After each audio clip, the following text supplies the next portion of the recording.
Communism. What is it? What strange manner of reasoning brought it about? Who are the apostles of a system that attempts to destroy the American way of life? What false hope is symbolized by the clenched fist?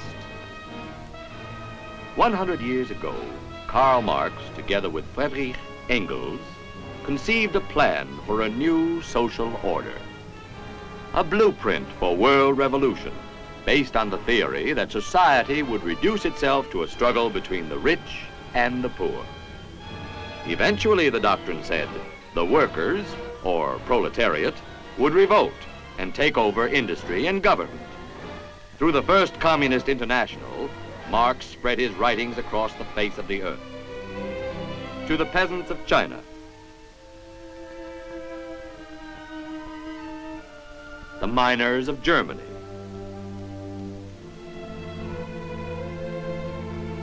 the peons of Latin America,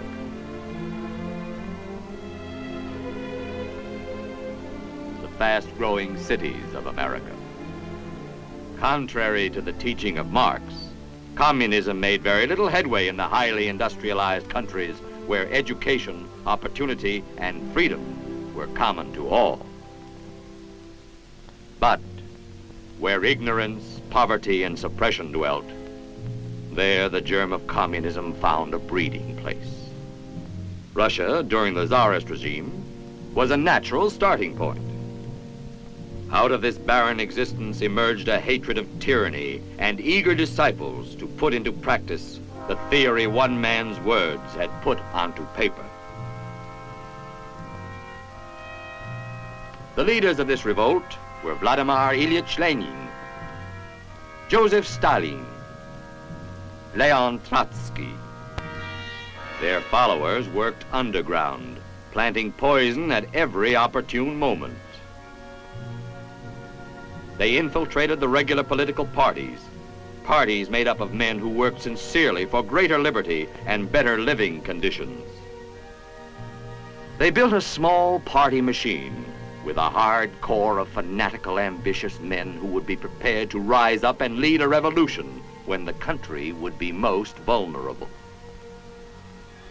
In 1917, the Imperial Russian Army suffered a crushing defeat by the Germans. The soldiers were stunned, hungry, demoralized, ripe for the revolutionists. Army morale was crumbling. In a sealed train, Lenin, who had been living in exile, quickly returned to Russia. This was the moment the extremists looked for. This was the moment for revolution. The internal situation in Russia was made to order for them. There was the great devastation caused by the German invasion, tremendous human loss, army morale at a breaking point. This was the moment. With only 1% of the people as members, the Communist Party began life by knifing the already stricken body of their mother country.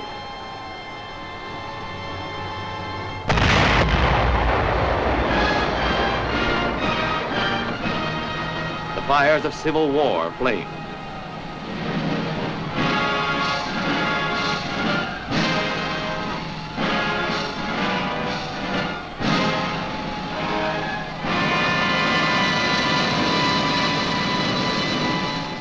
The country became a wasteland. Decisive victory came early and quickly in the November Revolution. The Bolsheviks raised their red flag of victory. Moscow became the hub of world communism. Behind its ancient turrets and spires, its bleak wall of the Kremlin, gathered traitors from countries all over the world to plan policies for subversion, sabotage, and espionage. A society for spreading world communism was formed, the Comintern. These conspirators and turncoats banded together to forge chains to take the place of the freedoms of their homelands. The men in control were shadows, but their purpose was clear: to incite revolution the world over. To this end, they worked unceasingly through the periods of unstable peace that followed. Then, came World War II. And to the amazement of the world, Moscow apparently dissolved the Comintern. It was declared dead, a thing of the past. Now the new party line was one of professed unity with the democratic world against the common enemy. But when the war ended, the door closed again. September of 1947 saw the formation of a new coordinating body known as the Common Forum, a mouthpiece for Soviet propaganda. And the shadows reappeared. They lengthened across the map of the world, blotting out the lights of freedom in every country they touched. Countries blinded by false propaganda, unable to see the truth until it was too late. They ruthlessly began wiping out all opposition. In Czechoslovakia, Jan Masaryk, unwilling to trade in his lifetime democratic ideals for the tools of totalitarianism, made no compromise. He was found outside his window one day, a suicide. In Hungary, Cardinal Mindszenty was placed behind bars. After a little persuasion, a la communist style, a confession came as no surprise. In Moscow, the party line dictates the way of life, a way of life foreign to our American tradition.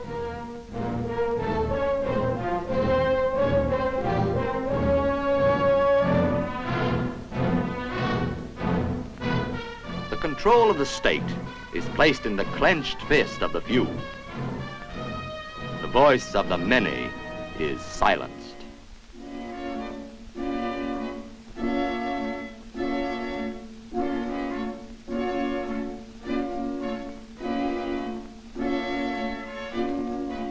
The thought channels of the students in the universities are molded into a standard pattern. They are told what they must study and held to it by inflexible discipline. They do not question. The professors in the universities are not searchers after truth.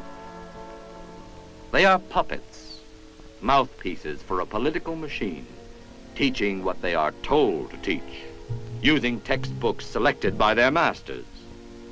They do not question. These are not free-thinking scientists following a path of experiment and deduction regardless of where it may lead. They are skilled robots, told what to think and how to work, and the nature of the conclusions they are to reach. A wedge by the party is placed in the teeth of progress. A farmer is a vassal of the state. He's forced to turn the harvest over to the government. In Russia, a man's home is not his castle. He does not have the inalienable right to own a home. He is never free of the searching eye of the secret police. In Russia, you need a permit to change your residence or to take a casual business or pleasure trip. This is not a factory of working men. It is a regiment of human machines without voice in the matter of jobs, hours, wages, or the unions of their choice. They do not question. What becomes of artistic expression that must be subverted to state control?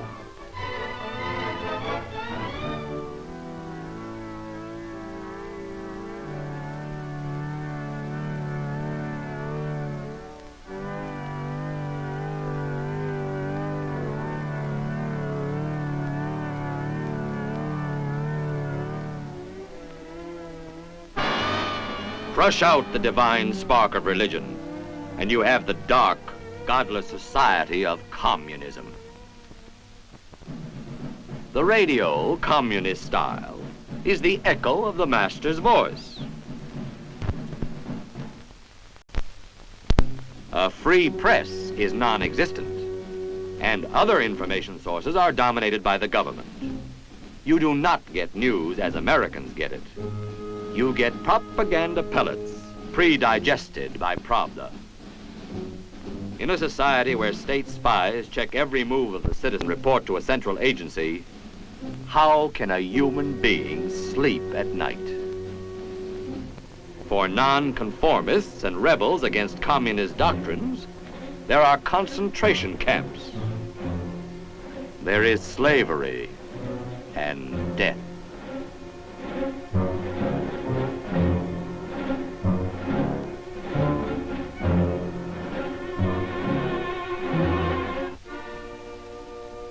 But in the United States, there is freedom.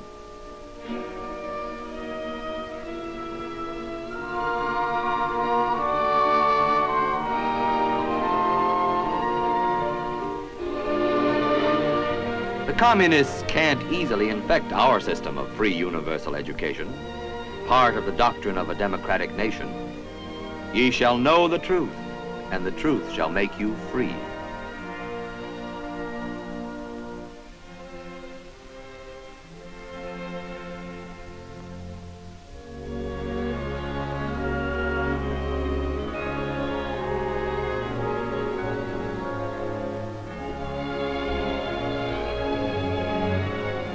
Freedom to learn the facts and state them in the press.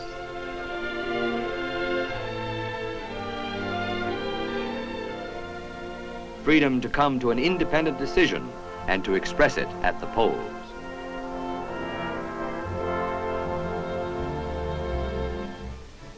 Still, there are some in this country who prefer to dance to the music of the common form.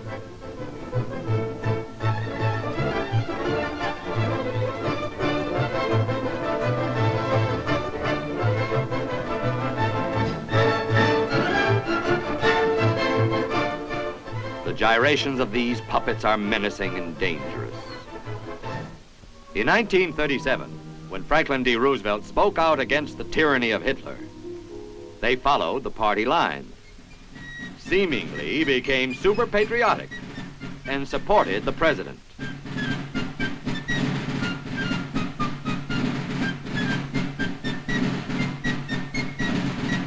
When Russia signed a non-aggression pact with Germany in 1939, and overran part of Poland and Finland, while gobbling up Latvia, Estonia, and Lithuania, the communists suddenly turned against Roosevelt and became pro-Hitler.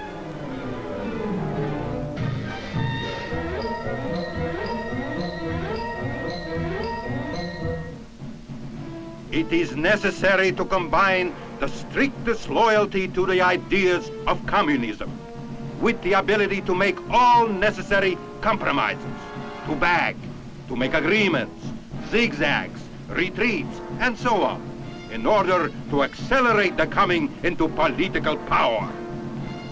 A quotation from the writings of Lenin. So, in 1941, when Hitler suddenly attacked Russia, the new patriotism was turned on again according to the party line, and they were now staunch backers of Roosevelt.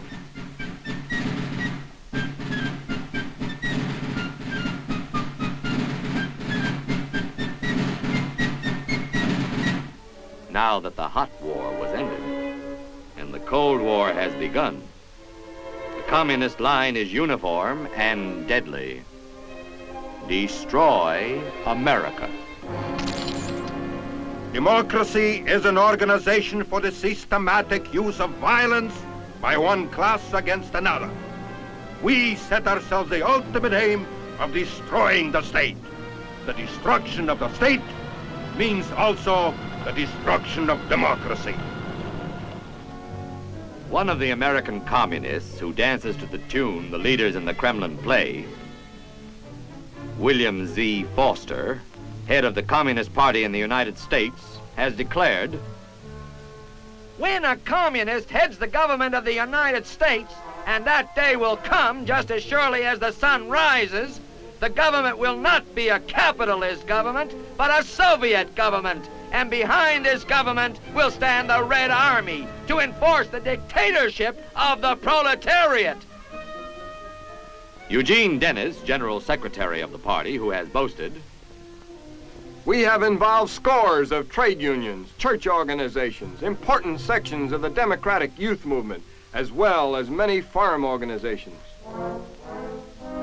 John Gates, editor of the Daily Worker, whose pages refer to the Soviet Union as the fatherland of working people the world over. They are the open communists, the mouthpieces of the party. It is their job to pour out an endless stream of printed propaganda.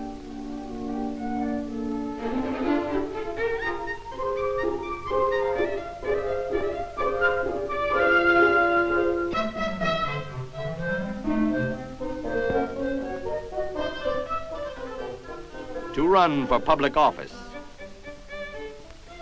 to keep the party in the news by appearing at important congressional hearings, play up the party wherever possible.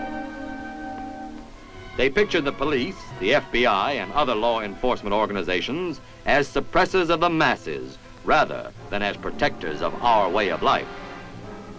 They attack prominent individuals as exploiters of the common man.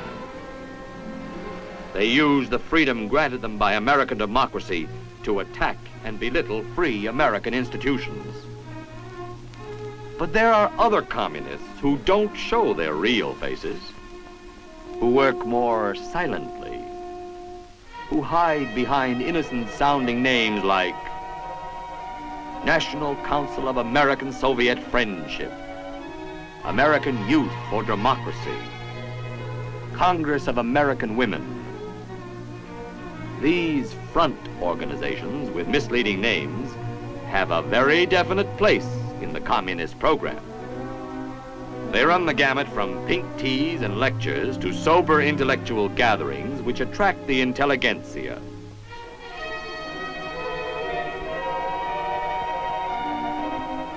These people give a more respectable mask to the ever-changing party line. They give money, distribute literature, spread rumors in order to exaggerate minor grievances. In many cases, the communists have been able to gain control of unsuspecting social organizations and have attempted to use them for their own purposes. Communists may join an organization unknown to the other members and take an active interest in the meetings. They come early.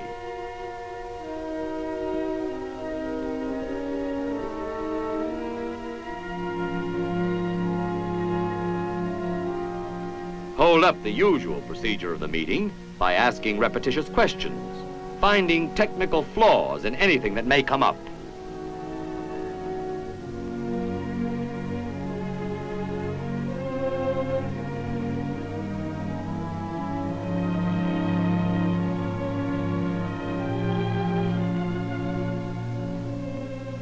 Until the regular members become so bored or tired that they leave and permit a communist minority to swing the voting in their own direction.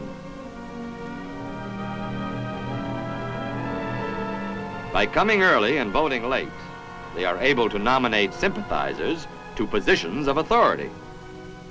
With a few well-placed communists on committees and in positions of authority, the Communist Party can control a group.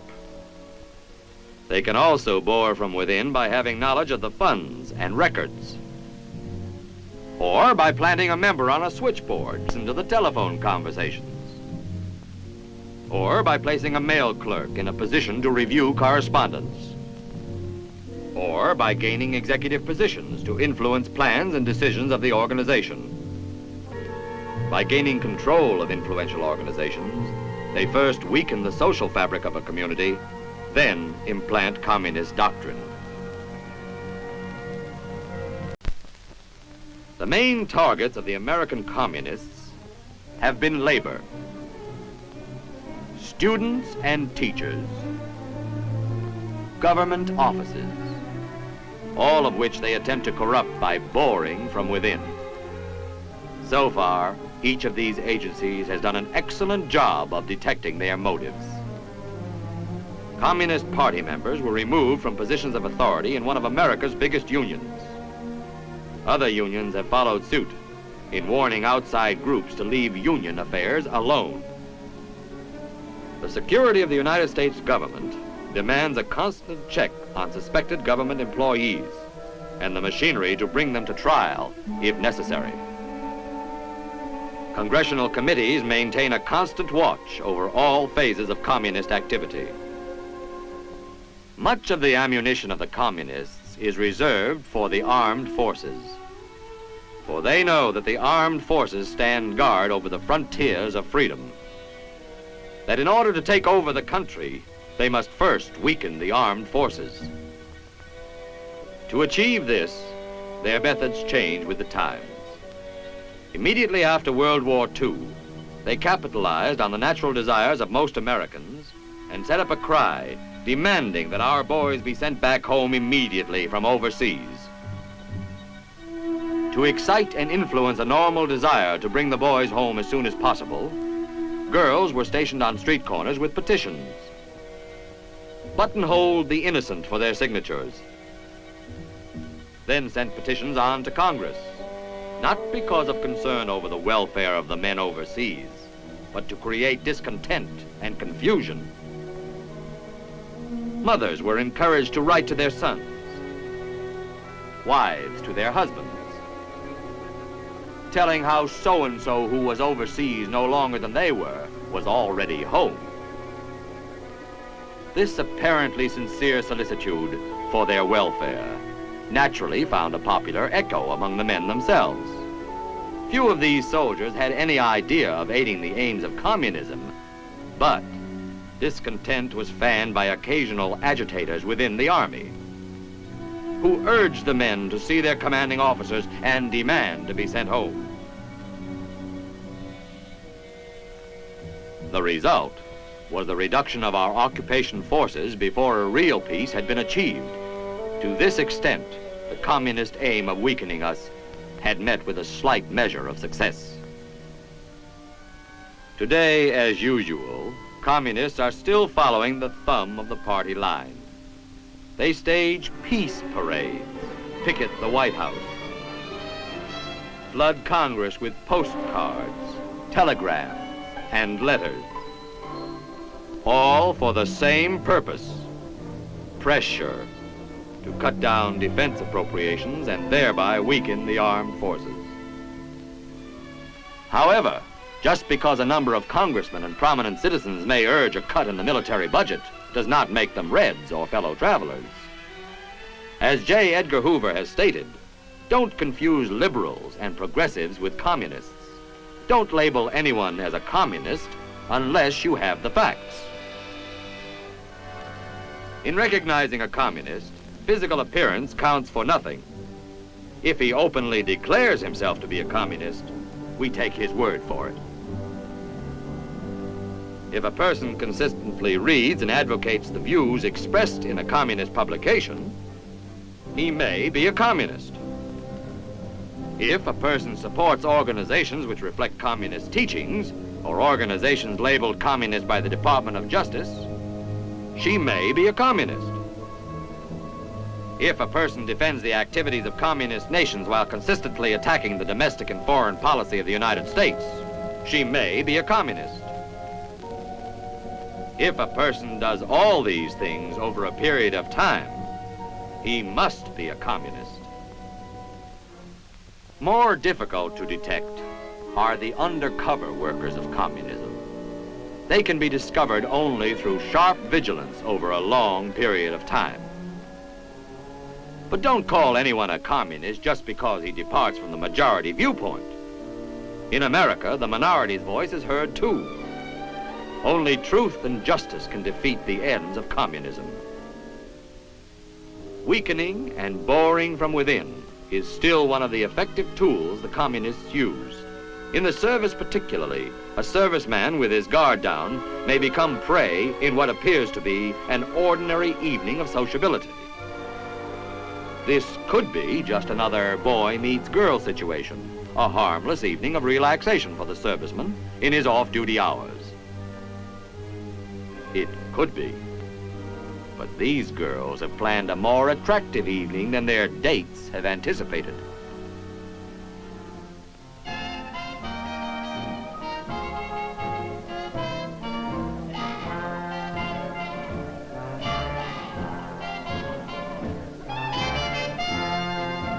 Mixed in the dancing and beer and the casual air of the gaiety of a party, the undercurrent of the communist line held a definite place in the scheme of things. An unsuspecting serviceman, finding the girl attractive and promising, might unwittingly spread the propaganda he picked up among his buddies back at camp.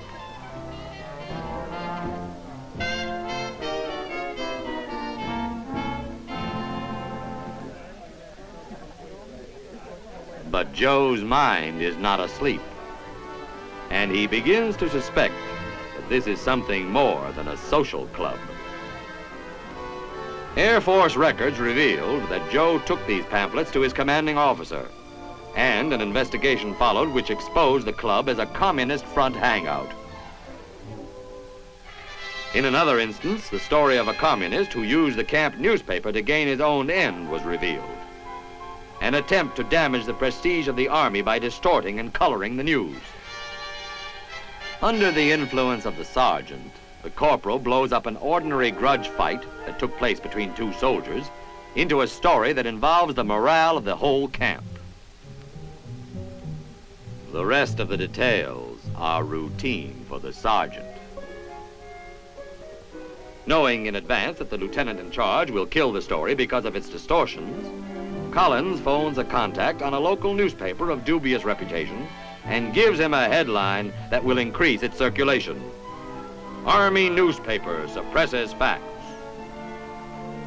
What follows will be a poisoned account of an innocuous fight between two soldiers, plotted along communist lines into epic proportions. An attempt at undermining the Army is in the making. Fortunately, many of these attempts at subversion were nipped in the bud by the watchfulness of the men themselves. But the communists don't give up easily. Their ways are varied and many. One thing at least is true of communists. They never sleep.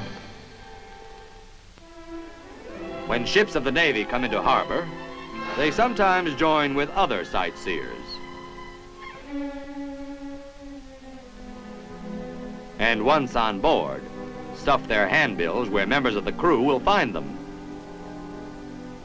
Some personnel have been known to receive letters from girls calling themselves pen pals, letters that were thinly camouflaged communist propaganda.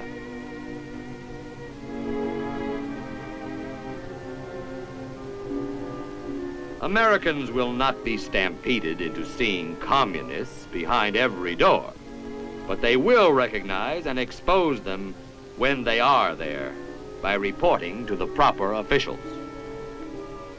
By doing so, they will remain true to their trust and stand vigilant against those who endeavor to uproot America's birthright of freedom and democracy. Freedom-loving peoples all over the world stand alert to the menace of communism. In Europe, in Asia, in the Americas. They are uniting in defense of individual rights for men and individual sovereignty for nations.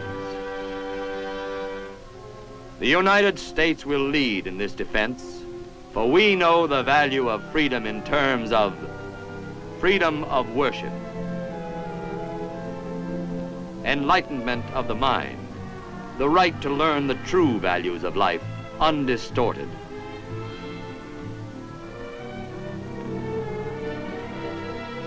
The right to freely chosen representation in the law-making processes. The right to freedom of speech without fear of oppression by state police. The right to move from place to place at will. America has not forgotten the lessons of the past, nor the voices of her founders. Freedom-loving people all over the world have sworn eternal hostility toward any form of tyranny over the mind of man.